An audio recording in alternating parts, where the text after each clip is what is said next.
انا اسلام عبد الله، والنهارده هاخدكم في تجربتي الشخصيه هنا في سويسرا. يلا بينا. سريعا كده يا جماعه، الطريق اخد مني حوالي 5 ساعات من فرانكفورت لغايه المدينه اللي انا فيها دي في سويسرا، وهي اسمها انترلاكن. ماشي. المدينه دي بصراحه مشهوره جدا بشويه اكتيفيتيز كتيره، بسبورت، بنط من فوق الجبال. بص الناس كلها بالمظلات بتنزل تحت اهي، شايف؟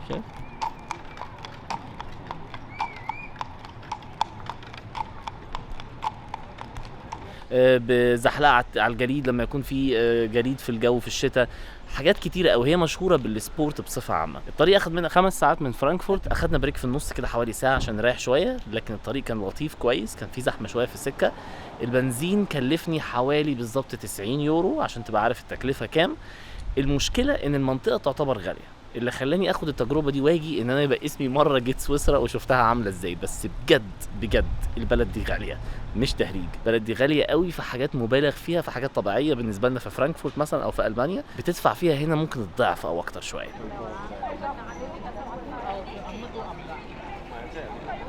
هناخد اول حاجه في اول يوم لينا مركب هيلف بينا في وسط البحيره، وافرجكم المظاهر عامله ازاي.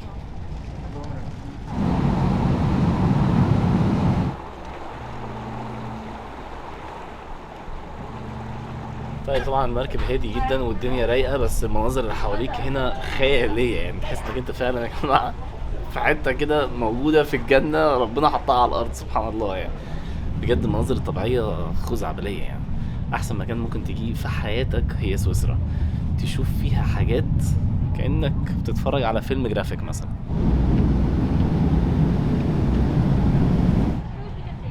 دي المحطه الثانيه، بس احنا مش هننزل هنا.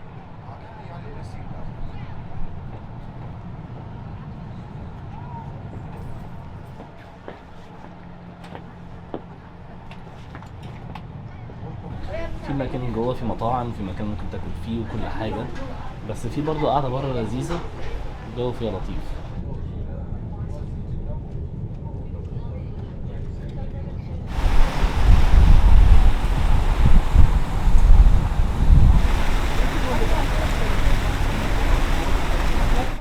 على حسب انت بتدور على ايه. يعني في ناس ممكن يعجبها المكان اللي انا فيه ده، وفي ناس تقول لك لا يا عم فك، طبيعه ايه وجبال ايه وايه المشيه الغريبه اللي انت بتحكي فيها دي يا اسلام.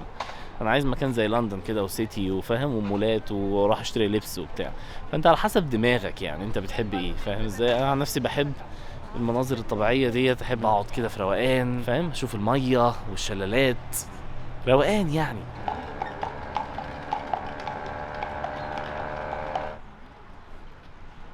الشارع ده بقى زي ما انتوا شايفينه بطوله كده اهوت، اخد منا حوالي ساعة ونص مثلا مشي، ولسه ما خلصش، لسه قدامنا اهو. بص الطريق قدام ايه، بحر. الشارع ده معلم بقى مليان مطاعم على اليمين طول ما احنا ماشيين، مليان كافيهات، مليان حاجات سوفينير ومش عارف ايه. بس بصراحه حلو قوي، عجبنا. الفنادق بقى الفخره اللي موجوده في المنطقه دي يا جماعه، تحس انها حاجه كده عظمه بصراحه. ملهاش براندات، ملهاش مكان، بس هو تحسه كده فخم في نفسه. بس عايز اقول لك لو حتى انت بتحب البراندات، فانت اصلا في المكان اللي هو ابو البراندات كلها. يعني بص كده الشارع ده كله يا معلم بقى، لو كملت قدام على طول كله البراندات العالميه ومعظمها السويسريه.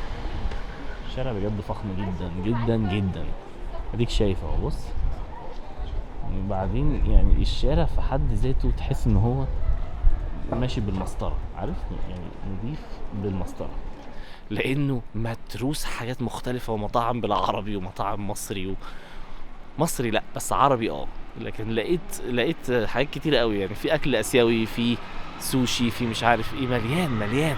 والحلو بقى انك انت ماشي على يمينك وعلى شمالك مطاعم، واول ما تطلع من المخرج ده كده تشوف المنظر ده. فبجد يعني تحس انك انت ماشي في مكان تاني خالص. يا ريتنا يا عم كنا احنا كده في المانيا، كان الواحد ممشيش.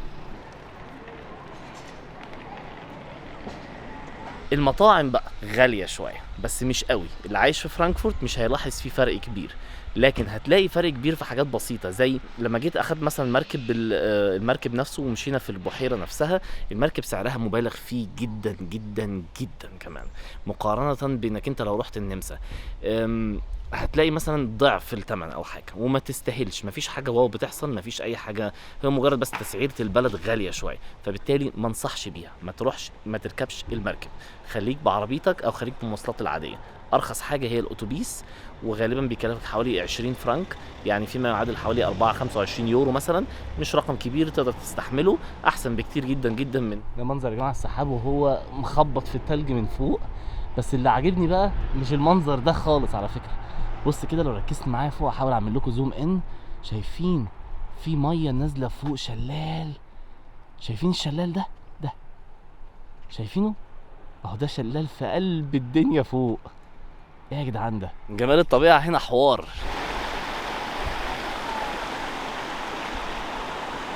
بص بقى، ده كده المنظر اول ما تصحى من النوم من الفندق. الفندق حلو بصراحه وجميل ورايق ونضيف جدا، بس ممكن يكون فيه عيب واحد بس، والعيب اللي فيه ان السرير بتاعه مشكلته في المخده مش مريحه طريه قوي بالنسبه لي، ودي حاجه ما بتعجبنيش. لكن في حاجه برضو حلوه جدا، نظافه غير طبيعيه، نظيف جدا ورايق كده، وتحس ان هو شيك. بس مشكله برضو فيه هو الفطار. انا ما عجبنيش قوي الفطار اللي فيه، حسيت ان الفطار فيه بصراحه مش متنوع، ما فيهوش اكل كتير، ما عجبنيش الحته دي فيه. غير كده بقى يا معلم، فانت شايف المنظر ده كده، اول ما تصحى من النوم تقعد هنا هو تشرب قهوتك وقاعد كده مروق. بقى التجربه اللي احنا قررنا ان احنا نعملها يا معلم، ان احنا نيجي مكان هنا هو اسمه اغيش لوشت. اسمه غريب كده، اسمه اغيش لوشت. anyway المكان ده يا معلم هناخدك فيه دلوقتي، في لفه في الميه تحفه. ده المكان يا جماعه اهوت، شكل خريطه اهو. احنا بقى هناخد بعضنا وهنمشي من هنا لغايه هنا، ده اخر المنطقه هنا. وعندك ان الطريق ده كله حوالي 750 800 متر مثلا، هنمشيهم لغايه النص هنا، وبعدين هنقف لان مش هنقدر نرجع تاني، لان اخره الطريق دوت في قطر زي ما انتم شايفين، ومفروض تاخده وتقطع تذكره. يا اما بقى اللي هياخد المسافه دي كلها يبقى قادر ان هو يرجع تاني ويفرهد نفسه في اليوم ده.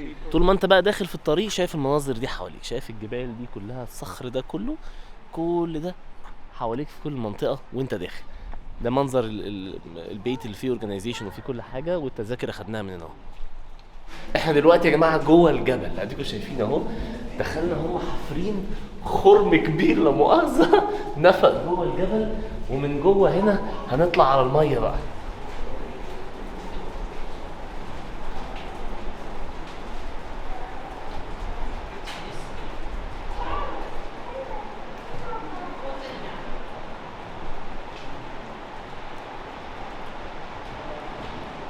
التجويف اللي انتوا شايفينه يا جماعه في قلب الجبل ده تحفه.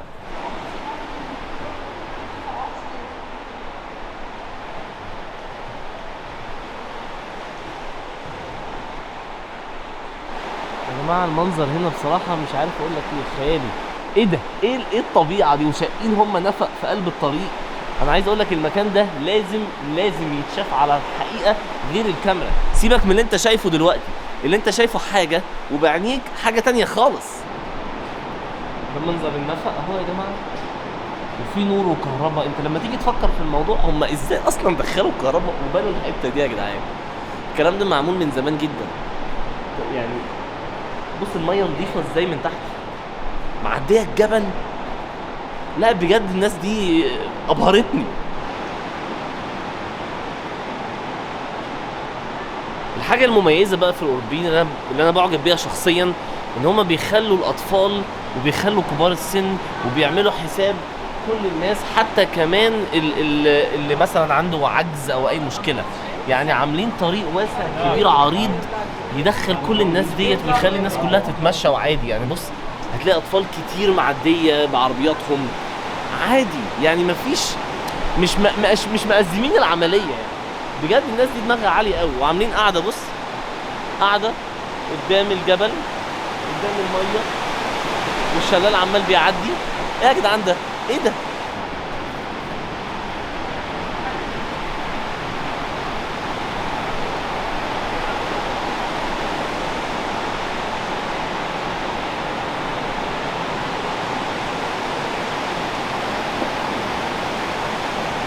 طبعا اللي عمال يقول لي انت منبهر ليه يا اسلام بالجمال ده، ما احنا عندنا حاجات. ايه يا جدعان؟ ايه يا جدعان؟ شلال في قلب الجبل يا جدعان. ايه المنظر اللي انا فيه ده؟ انا بجد من حلاوه المكان هنا وطبيعته وقد ايه. بص بص بص الشلال من فوق نازل ازاي، الميه طبيعيه ونظيفه جدا.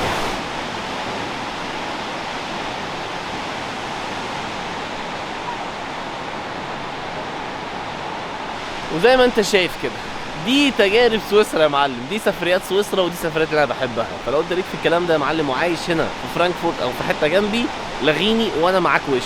تعال بص يا معلم، بيقول لك 150 سنه لورا بيرجع العمر فيما يراوح المده دي. بعدين بقى بيحكي لك بيقول لك الفرق بين الميه دي والميه دي والميه دي، ان كل ما الميه بتنزل من فوق بشويه صخور كل ما بتساعد على تشكيل شكل الجبل. فمع الوقت ومع عوامل التعريه مع الوقت الميه نفسها لما بتنزل من فوق بتبقى متوسخه جدا زي العلبه اللي تحت دي كده، شايفين؟ زي دي كده. فبيبقى فيها صخور، والصخور دي هي اللي بتغير شكل الجبل نفسه. بعديها بينضف شويه فبيساعد على ان هو الجبل نفسه يبقى ناعم زي الحتت اللي انا وريتها لكم، هوريها لكم تاني. وبعدين في الاخر خالص الصخور دي بتساعد على انها تنظف الميه خالص بالشكل ده. ما تسالنيش ازاي، طبيعه سبحان الله، بس الشرح ابهرني اكتر. بص في مناظر هنا، في شويه اماكن في الجبل من فوق لو شايفين هتلاقي الصخر نفسه ناعم جدا، هو ده اللي بيحكوا عليه.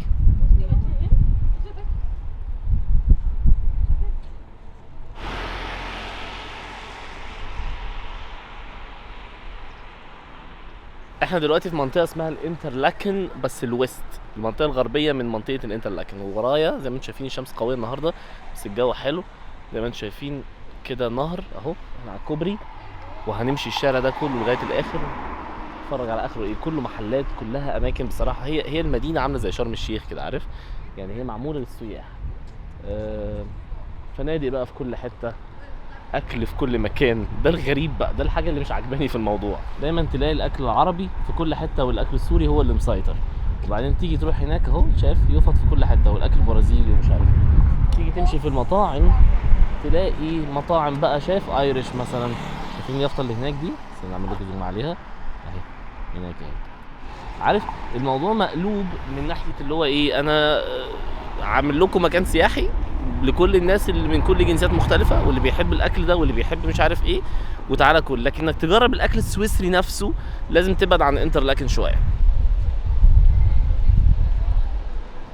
في حاجات كتيره قوي تتعمل بس ما تجيش باطفال.